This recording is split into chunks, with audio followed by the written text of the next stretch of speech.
What's up, y'all? It's your boy, Music is for Life on 88.99 on WERS. Friday Night Cyphers. Natural, what's up? What's up, man? How you doing? I'm good, man. How are you? I'm great. Thanks for coming through, man. So, let's get back to this little interview that we got going on. So, how do you feel you'll fit into the future of rap amongst people like J. Cole, Drake, Kendrick Lamar, and other upcoming rappers? I mean, if you listen to my stuff, and obviously from my limited background, I just gave you the whole Milton thing. I'm clearly not out here doing some of the things that some of these rappers claiming they're doing, which is good because in this instance, I think guys like J. Cole, Drake, Kendrick Lamar, a few other up-and-coming guys, they're really going after real stuff and exploring a lot of different avenues in hip-hop that we haven't really reached yet. We were just talking off the air about Drake.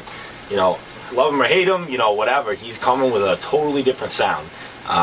And I respect that a lot, like the beats, the production, the rhyme schemes, the different attitudes he takes on the songs, the way it's synthesized together. I think I respect him a lot. I think it's a very different look. J. Cole is probably my favorite young up-and-comer right now. His flow's, just ridiculous. His punchlines are hard. He's got kind of the both sides. He's almost like on the perfect line for like exploring both sides, from tough parts of where he came from and certain things, but also magna cum laude from college and the whole 9 yards. And he's good with different topics. And Kendrick Lamar, I mean, he's very interesting. I don't know what to say about him. Out of this world. I'm very, very impressed. It's just he is extremely interesting. So I think I'll fit in nicely. I mean, I got an honest vibe coming with my music. I get really into it with trying to bring out my background and whatnot. And also, explore a lot of topics in the world around me. So I'm definitely not, it's not a fantasy I'm trying to spit. It's more kind of things that, I'm interested in and exploring, and also, sharing a bit of myself with people. That's real, that's real. All right, so you're working on something new right now, correct? You already dropped The Bartender, so what's next? Yeah, The Bartender's out right now. You can get that for free. It's still riding high. Right now, I'm working with a lot of people around town. I'm doing some stuff with some FN people. Okay. I got some stuff coming up with my boy, etc. Shout outs to PLQ. The camp, they used to kill stuff around here a couple years back. Don't sleep on them. They're not gone. They're just, they're working hard. So they're coming up. But I got a few different things coming up. I'm interested in getting my music pushed out a little more. I'm talking to a few things from, people doing movie soundtracks all the way to possibly getting more mixtape coverage with some joint promotion deals and whatnot. There's a lot of different options I could take, but there's definitely music getting made right now. I just got back from a huge trip overseas over the summer. I was in like 7 different countries doing the whole thing, promoting, understanding things, learning things. I got books full of rhymes, and I got probably about 8 or 9 tracks banged out since I got back. So there's a lot coming out, but definitely stay tuned which avenue it's going to get flooded out with.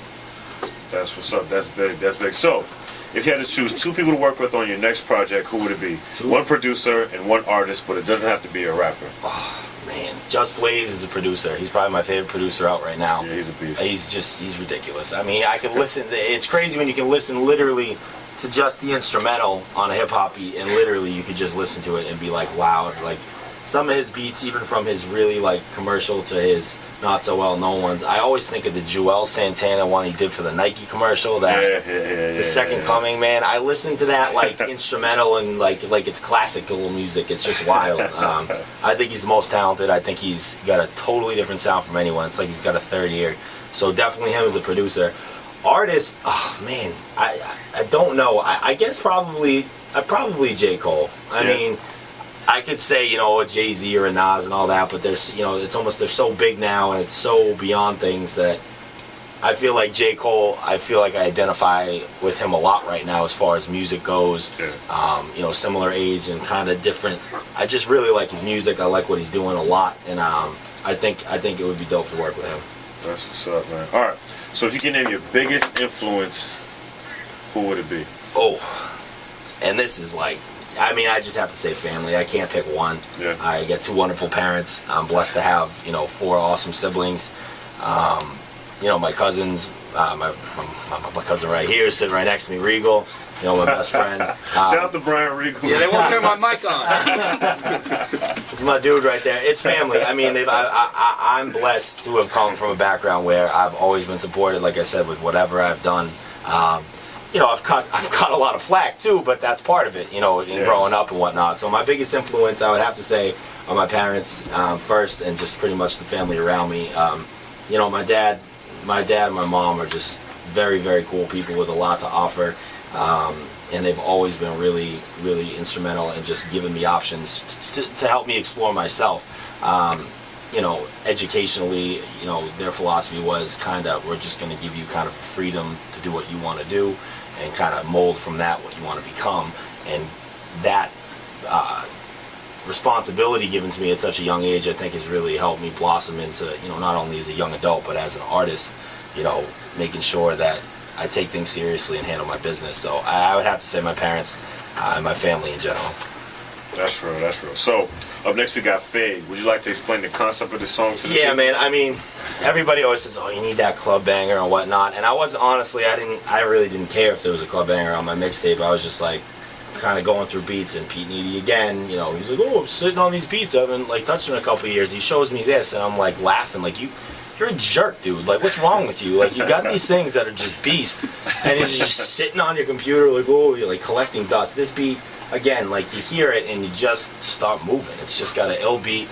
The concept behind it was just, I wanted to have kind of like it was almost like a whisper song at first. I have a weird like tint to my voice on it, but I wanted to have just an idea of like having a good time, going out, you know, getting drunk, doing the whole thing, having fun, you know, messing with people, just having a good time, but also like in the meantime keeping an eye on the people you know hate seeing you having a good time, hate on whatever they're hating on, and you just kind of tuning them out so that they'll let the radio fade, which you'll hear it is more, it's kind of like turning the music down on them, just like, yo man, get lost, I'm having a good time over here.